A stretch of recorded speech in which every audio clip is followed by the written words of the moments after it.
one more time, as relaxed as you can get while you're standing on stage with people looking at you. And float down. Wave your arms up in the air. This time float up, light as a feather, and now there's a bunch of sticky caramel below you. Push your hands down. Ew.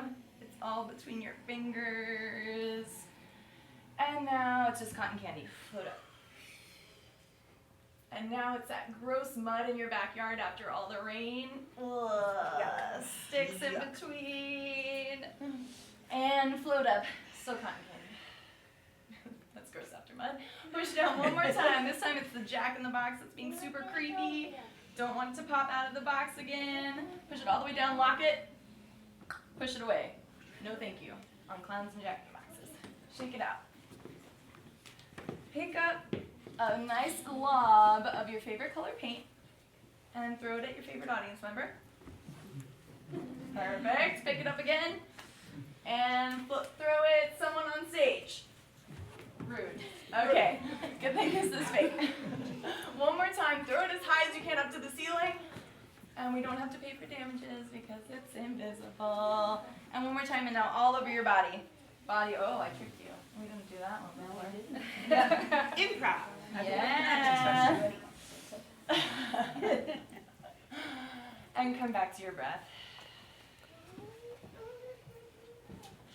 And now one big audible breath in.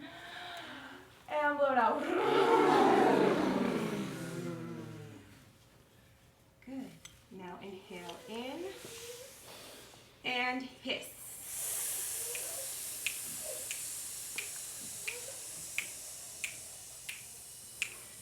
Deep diaphragmatic breath in and hiss. Engage those abs. One more big, beautiful breath in, down to your hip bones, and hiss.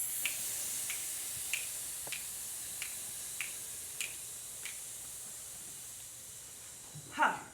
Ha. Ha. Ha. Ha. Ha. Ha. Ha. Ha. Ha. Hey. Hey. Hey, you. Hey, you. Hey, you guys. Hey, you guys. Now let's warm up the mask. Hum, hum, hum, hum, hum, hum, hum, hum, hum, hum, hum,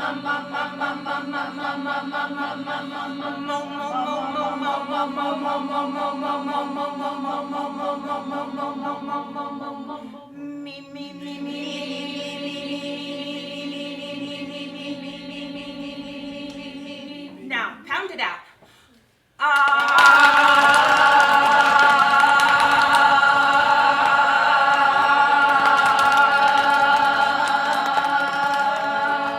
Going up. Big breath in. And down. Big breath in. And down. You ready? So this is the sushi chef. So this is the sushi chef. So this is the sushi chef. So this is the sushi chef. 11 benevolent elephants. 11 benevolent elephants. 11 benevolent elephants. 11 benevolent elephants. Red leather, yellow leather. Red leather, yellow leather. Red leather, Yellow leather, red leather, yellow leather. Red. Big, Big, big black. big black. Big black bugs. Big black bugs. Big black bugs bleed blue-black blood. Big black bugs bleed blue black blood. Big black bugs bleed blue-black blood, but baby black bugs bleed blue. Big black bugs bleed blue black blood, but baby black bugs bleed blue. Almost, yeah. Welcome. Welcome. Welcome. Welcome. Welcome.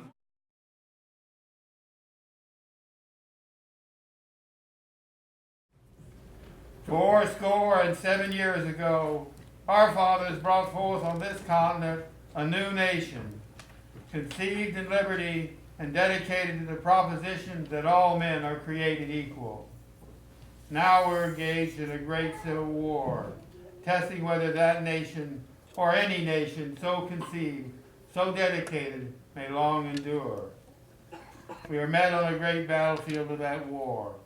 We have come to dedicate a portion of that field as a final resting place for those who gave their lives that the nation might live.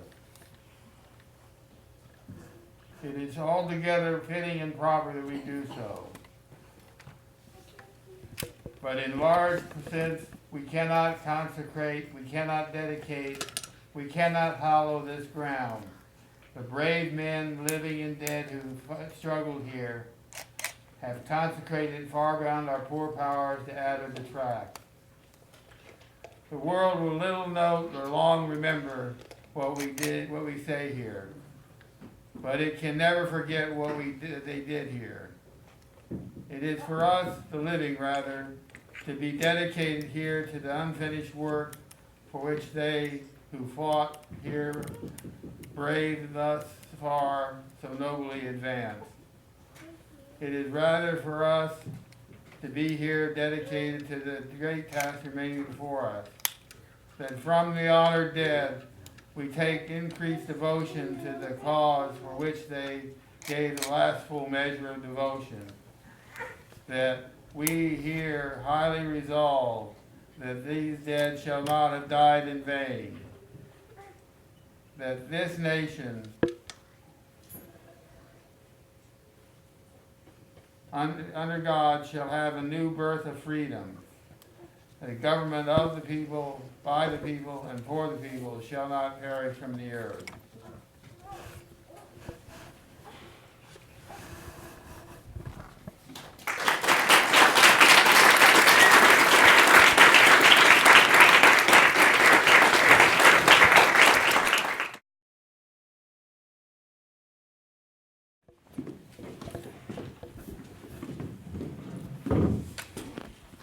When asked, how would you live your life differently if you had a chance?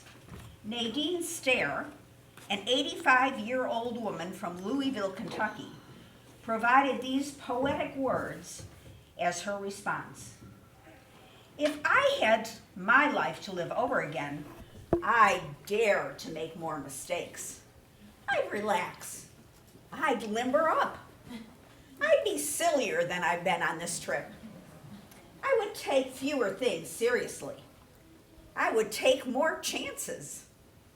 I would eat more ice cream and less beans.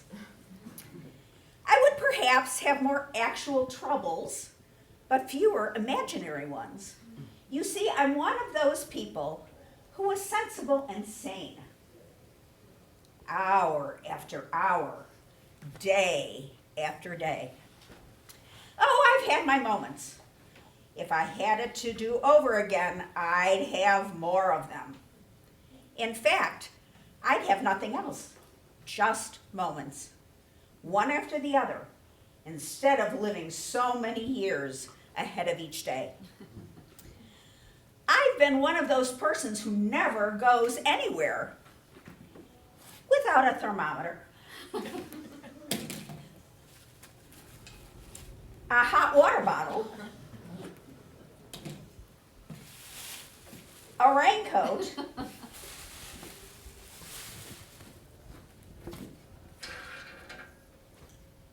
and a parachute. If I could do it again, I would travel lighter than I have. If I had my life to live over, I would start barefoot earlier in the spring, and I'd stay that way much later in the fall. I would go to more dances. I would ride more merry-go-rounds. And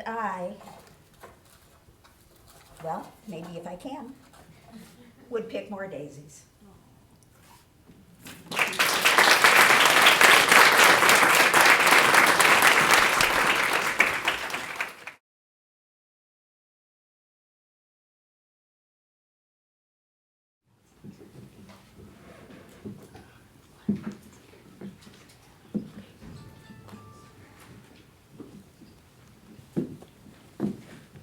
fans, for the past 2 weeks, you have been reading about the bad break that I got.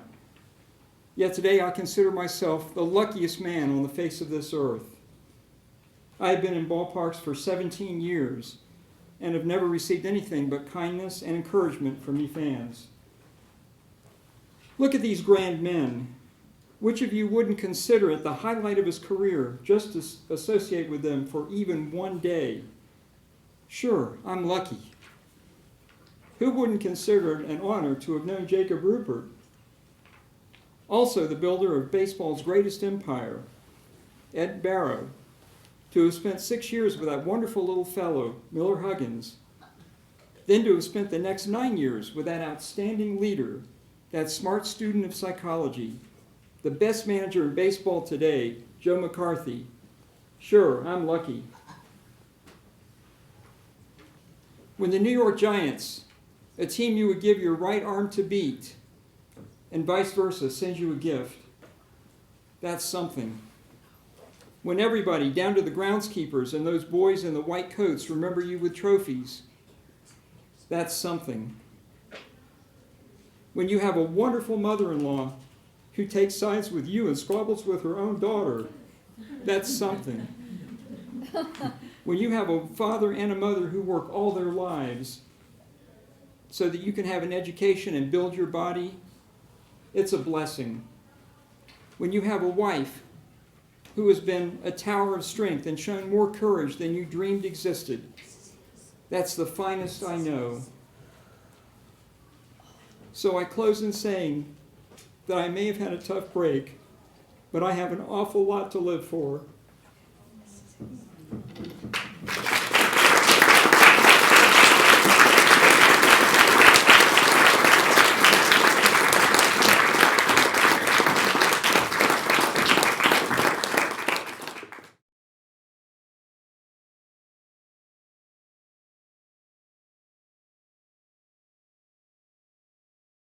So this next piece is something that the 4 folks on stage and then 2 folks who aren't with us but are listed in your program, Jeff and Nora, co-wrote. Not in the final form, we did some editing, but we gave them prompts a few weeks in, some homework that was not just about living with Parkinson's, some questions related to that, but just about life.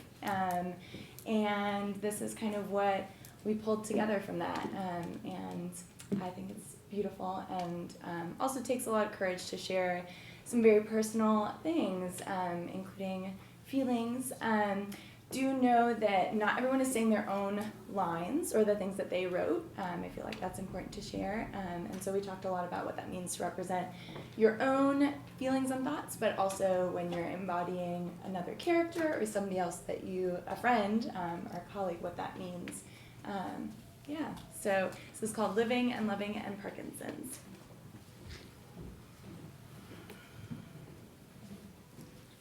My life before Parkinson's was full. Before Parkinson's, I was taken care of financially and emotionally. My life before Parkinson's was so good, I began to worry. Worry that some major negative event would befall me. My life before Parkinson's was consumed with the counting down days to my retirement. I look forward to a carefree, healthful retirement, remodeling and landscaping the house where my wife and I live. I wish people saw me and my agility before I was diagnosed with Parkinson's.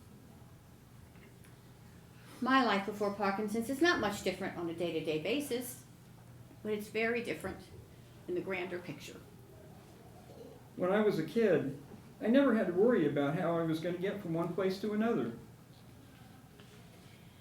When I was a kid, I was surrounded by lots of extended family all of the time and never thought about a chronic illness. I was always in charge, a leader. I don't want to be in charge, but I do want to be in control. I wish people saw my sense of humor. When I was a kid, I loved being active and playing games outdoors. Football, baseball, softball. bicycle riding, swimming, exploring the wilderness near my home. Board games, card games, drawing.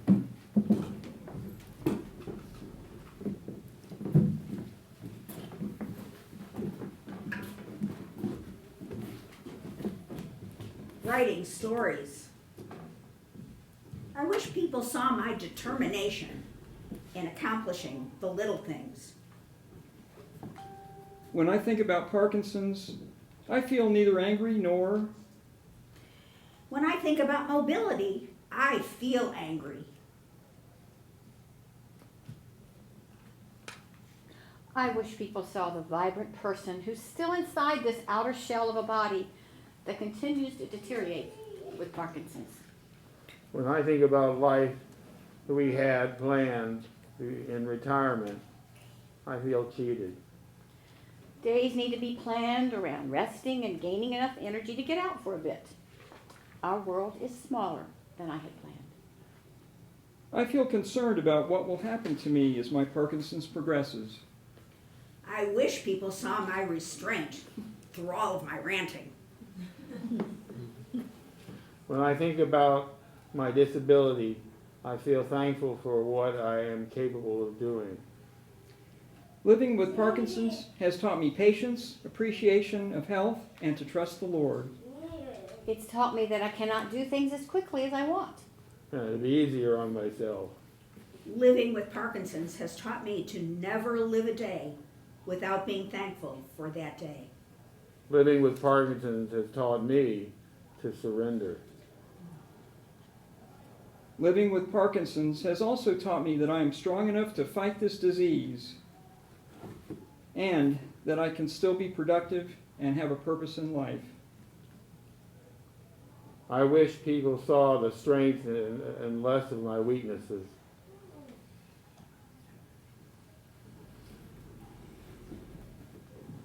Living with Parkinson's has taught me to accept what we can't change and fight ferociously to continue doing what we're able to do. When I lost my total independence, I gained more support from my already wonderful family.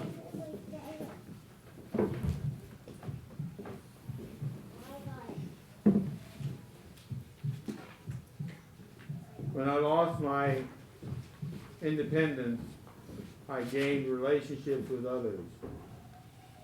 When I lost my coordination and balance, I gained my determination to remain as healthy as possible. When I lost my good health, I gained an appreciation for everything else that life has given me. I look forward to helping others who've been newly diagnosed. I look forward to feeling more settled in a routine. I look forward to watching my grandchildren grow. I look forward to drinking coffee on my deck, looking out over the lake.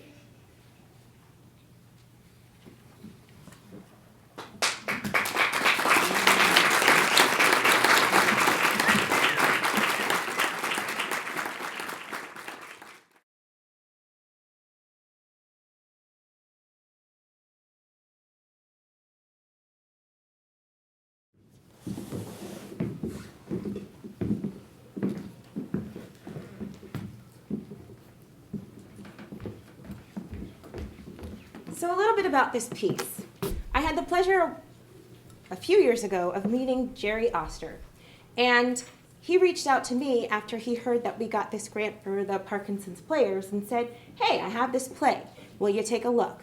Well, I looked, I loved, and because we are such an intimate group, the cast of character number was right. So we are very thrilled to be able to offer this first reading of Jerome Oster's wonderful play, Mr. Parkinson.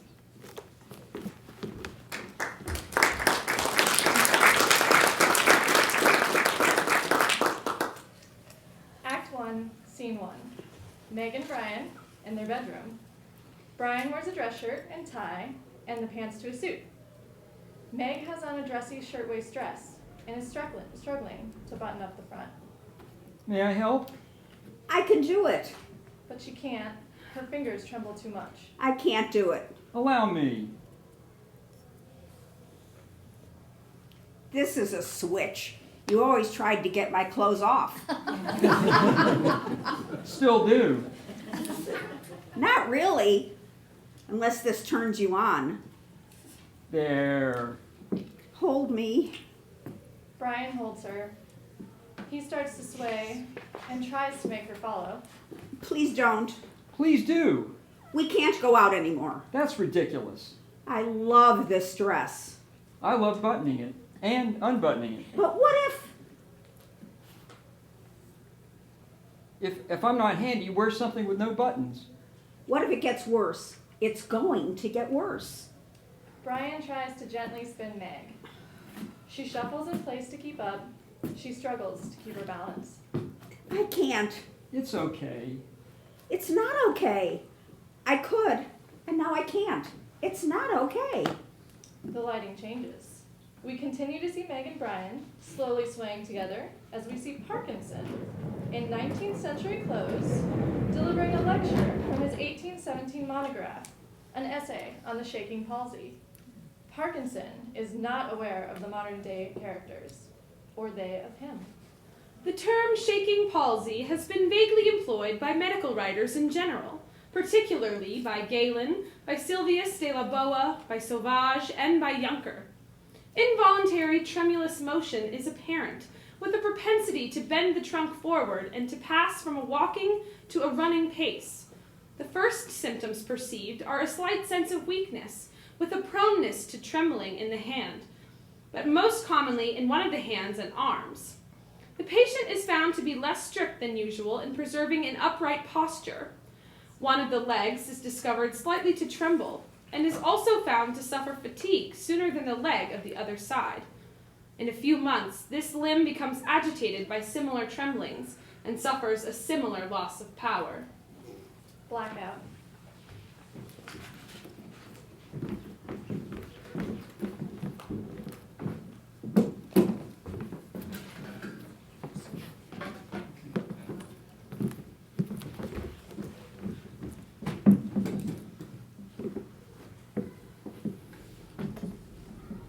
Scene 2. A radiology clinic waiting room. Another day. Brian reads the screen of his cell phone. Meg comes through a door. Well, that was awful. They put my head in a cage, so I couldn't move. I felt like Hannibal Lecter. I should have asked for fava beans. And a nice Chianti? Oh, and the noise. Who knew magnets were so noisy? Did they find anything? My mother used to say, when my father said something outlandish, "Teddy, you should have your head examined." Then she'd wait a beat and say, "Don't worry though, they won't find anything." At least you haven't lost your sense of humor. I'll lose it if I don't write it down. Like so many other things these days. MRI, check. Nerve conduction test. Did that yesterday. Neuropsych evaluation. Oh, that's all day Tuesday. And oh yeah, I should probably teach my Thursday class. Have you thought more about teaching less? And deprive my students of my Katharine Hepburn imitation? What's the line you like from the one with Spencer Tracy about a computer replacing a research department? Desk set. How do you like your chicken fried? See, you remember that. The other day, I found my toothpaste in my sock drawer. Still in the tube? Of course. Then what's the problem? They head off. The lighting changes, and we see Parkinson continuing his lecture. Hitherto, the patient will have experienced but little inconvenience, and befriended by the strong influence of habitual endurance, would perhaps seldom think of his being the subject of disease, except when reminded of it by the unsteadiness of his hand, whilst writing or employing himself in any nicer kind of manipulation. Walking becomes a task which cannot be performed without considerable attention. The legs are not raised to that height or with that promptitude which the will directs, so that the utmost care is necessary to prevent frequent falls. As Meg and Brian exit, Meg stumbles. Brian reaches out to steady her. Blackout. Scene 3. a present-day neurology clinic, another day. Dr. Morgan shows Meg and Brian an anatomical chart. This is the midbrain, the mesencephalon to get technical. Please get technical. I want to know everything. Parkinson appears, unremarked by the present-day characters, and follows Morgan's remarks, taking notes in shorthand in a pocket notebook. This region, the substantia nigra. Oh, black stuff. I'm a doctor too, a word doctor. Of course, American literature. Thoreau. Thorough. Thoreau. Thorough. She rapped my knuckles on our first date for saying Thoreau. The things that we go through life thinking we know. Indeed, there are more things in heaven and earth than are dreamed of in our philosophy. Thoreau. Thorough. If Thoreau said it, she'll find a way to work it in. Well, this is the substantia nigra. It's part of the basal ganglia, a collection of nerve cells that help us move more smoothly when we raise our arm or take a step. These cells release chemical messengers that send impulses to other cells. A key messenger is dopamine. When the basal cell ganglia die prematurely, they produce less dopamine, meaning the fewer connections between nerve cells. The basal ganglia is unable to smooth out our movements. The result is tremors, movement, coordination, loss of coordination, restricted movement, cramped posture. Your MRI showed a substantial loss of cells in the midbrain. The reason that you're capable of functioning at a high level is a result of your reserve. My reserve? Meaning I'm not an extrovert? Oh, she's an extrovert. Meaning that you have a highly developed brain. You're a word doctor. Dopamine, fava beans. Fava beans.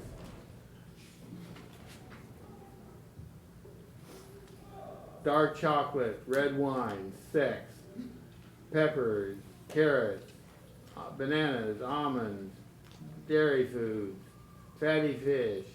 All of these things provide greater production of dopamine. Doesn't exercise produce dopamine? Brian's a cyclist. 50 miles every Sunday. Impressive. Do you ride too?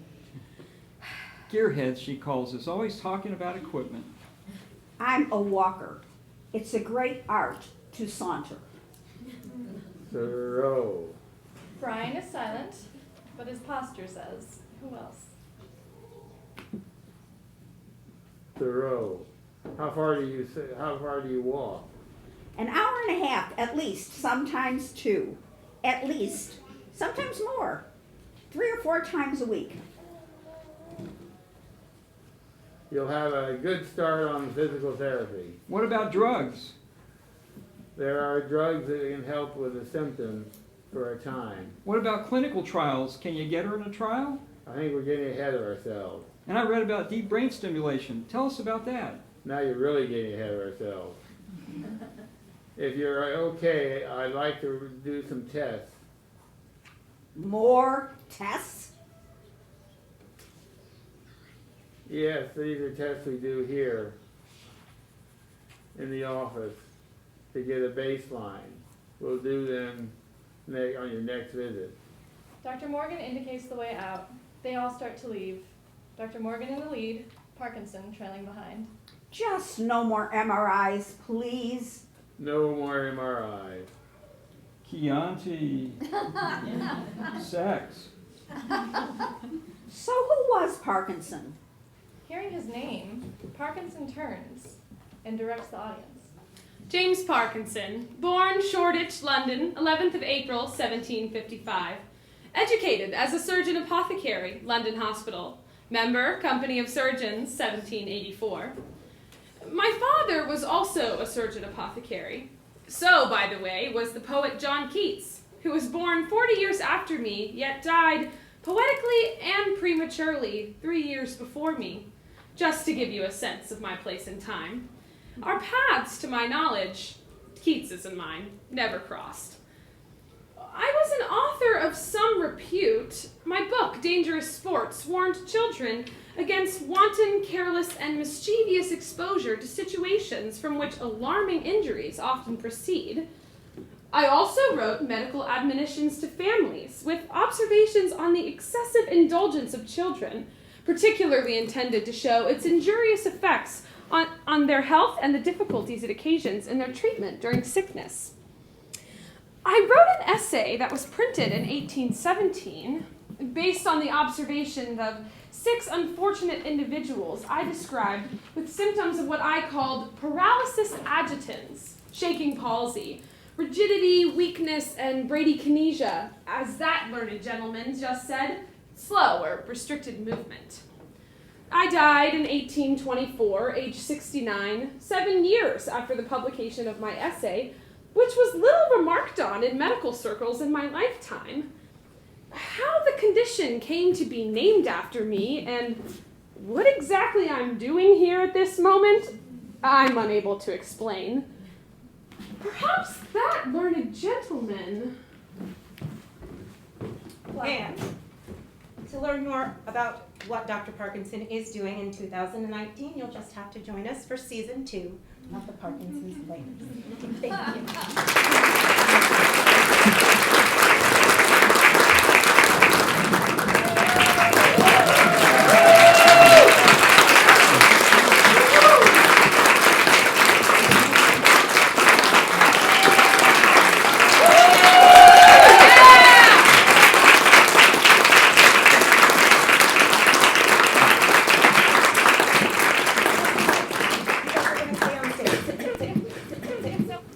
So we just want to invite Jerome Oster up to the stage. I'll bring up the house lights. And if you have any questions about the piece, if you have any questions for the group, please feel free to share. I'm going to let him tell you a little bit about the work, and we'll go from there. Let me just say thank you to the cast and directors. It was extraordinary. It's a terrifying moment when your words suddenly come to life, and you hold your breath every time somebody stumbles over a line, and hope nobody hands you a microphone. Is this on? I think it's on. Anyway, as Heather said, I was inspired to write this by coming past this auditorium. I've been coming here to play pickleball at the senior center, and I thought, hey kids, let's put on a play, and it coincided with the discovery, which I knew nothing about Parkinson, and assumed it was just he was some 20th century researcher. And when I discovered that he had been from another time and another country, I got intrigued. It happened to my interest happened to coincide with the 200th anniversary of the publication of the essay, The Shaking Palsy, that's mentioned in the play. And so there was or more than coincidentally, fortuitously, there was a biography of Parkinson that was published 2 years ago in 2017, and I relied on that for a great deal of information. Also, the internet, which I'm sure you've heard of, is an extraordinary research. There's so much that's available in the public domain. All of the words you heard spoken as though by Parkinson, I got from internet documents that are available to anyone. Some of them are actually facsimiles of the original texts, and others are from other works. I'm going to stop there in terms of explaining myself, and ask if anybody has any questions.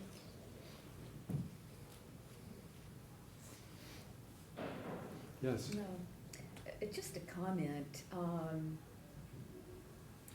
I came in a little late, and your name was mentioned in reference to a play, and it was so captivating. I'm like, why haven't I heard of this guy? And then it turns out you're here. I thought we were talking about something from New York. I mean, I'm just floored by how excellent it was. And somebody just said, you are from New York. But anyway, it was very, very wonderful. Thank you. I am from New York. I didn't write plays in New York. I was a novelist for many years. And after moving to Chapel Hill, I got interested in theater and wrote several plays, one of which was produced pretty successfully by the Burning Coal Theater Company in Raleigh. So that's the backstory of my playwriting. Yes? Do you know many people with Parkinson's, or do you have any relationships with people with Parkinson's? Well, I've been part of a support group and also part of the Parkinson Pickleball for Parkinson's group that meets at the senior center. So that's been my exposure, and having what's now been diagnosed as something slightly different from Parkinson's. It's actually called Parkinson's Plus, which doesn't mean it's better. It's just it's different. So I've managed to learn a fair amount. Also, you know, I'm very fortunate to have a doctor who's extremely supportive of me and the things that I've done, and he doesn't shovel me out of the room. He talks to me at great length, and my wife, who goes to the appointments with me, and so I've managed to learn things that I consider, they've made it easier for me to cope with having the condition. Well, she hit the nail on the head for a lot of things. Thank you. Yes, in the back. A question for the actors. How did you feel your own experiences were reflected in the play? I didn't think of the idea of being Cage being Hannibal Lecter. Everything else is pretty much right on. In case you didn't guess, he's the comedian in the group.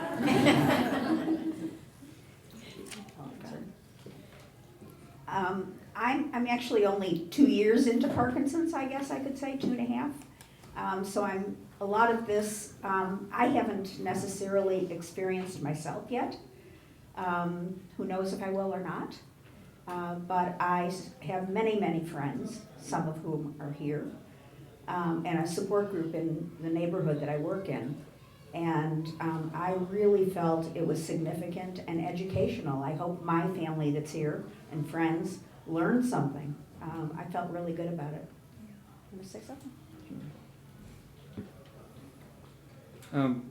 One thing that I was thinking about events over the past 24 hours. I've ordered some clothing that's called a line called Tommy Hilfiger Adaptive, and one of the shirts have magnetic buttons on them. They look like buttons, but they're actually magnetic catches. And I ordered that shirt, and I thought about that as I was helping with the shirt, and during the play. And also, there's Velcro on the pants. So that's just something that kind of resonated with me when I started thinking about it. I thought I'm looking forward to something that is going to make my life a little bit easier, and that's just a very small part of I think what will be available to us as the disease progresses.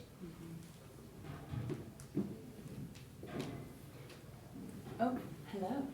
Lauren Jones. So I'm an occupational therapist, and I'm always interested in the experience of the people who I serve and the people who I get to learn from and work with. And I just wondered if any of you all had any comments or thoughts or experiences for people who are working with you, who might be in healthcare, who might be friends, family, things that you wish someone had said to you, or things that you wish you had said to a clinician you worked with. I got to say that I've been amazed at the physical therapists that I've dealt with. They seem to have an innate understanding of what we're going through and have done an awful lot for helping me to stay active and functioning. I do my exercise daily. Just so that you know. And my caregiver here to the left does have a whip. Yeah. Physical therapy's been fabulous. He's gone from being in a wheelchair to a cane, and he doesn't use a cane now.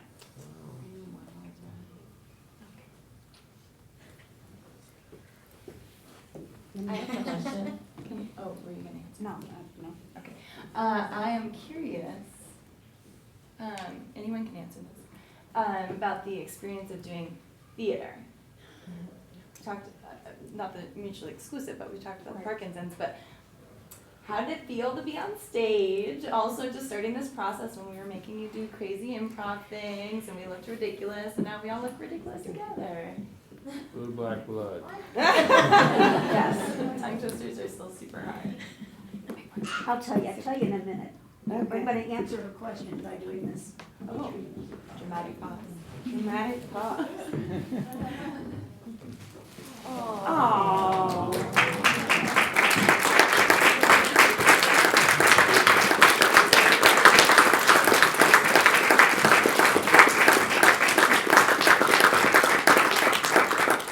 I do dance for Parkinson's and have known this woman for about 3 years because she's one of my Dance for Parkinson's instructors. And I just met this wonderful lady this year. And our helpers, who are also part of our program and doing stage movement, we couldn't have done without you. It's just been a great experience. It's been fun. And I hope we continue. And I hope we get more people to join us. So those of you who are here who have Parkinson's, those of you in support groups who have friends with Parkinson's, tell them, we had fun. We really had a good time and learned and made new friends. So thank you, ladies, very, very much.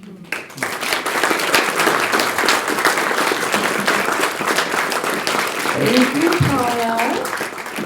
We're so proud of you. I mean, I was trying not to cry. You guys were so great. It was wonderful.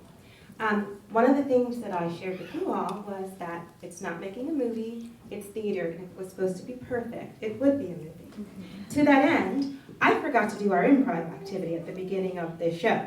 So I would like to have maybe 2 or 3 volunteers to join us on stage, please. Come on down. Come on down. 1, somebody. Yeah. 2, all right. Woo! 1 more. It's super fun. We should let you know what we're. I did. Remember he ran yesterday. And let's make a pseudo. We'll make a pseudo circle. And this is just an improv voice game. And it works simply like this. Your only job is to take the message that you hear and change it using the same word, right? So much of what we communicate is not the word itself, but how it's said, and how we say it with our voices and with our bodies, okay? So I'm just gonna start with the word, and it's just gonna travel down the line, 1 person at a time, okay? Ready? No. No. No. No. No. No. No. No. No. No. Yes. Yes. Yes. Yes. Yes.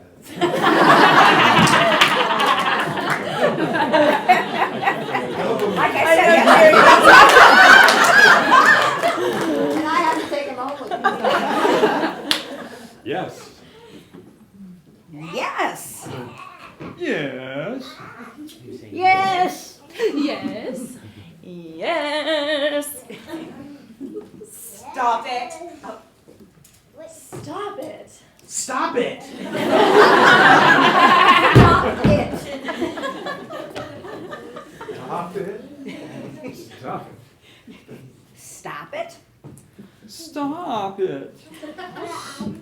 Stop it. Stop it! Stop it! Please! Please. Please. Please. Please.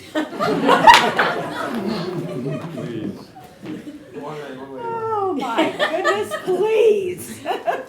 Please. Please. Please. Please. Let's eat. Let's eat. Let's eat. Let's eat. Let's eat. Let's eat. Let's eat. Let's eat. Let's eat. Let's eat.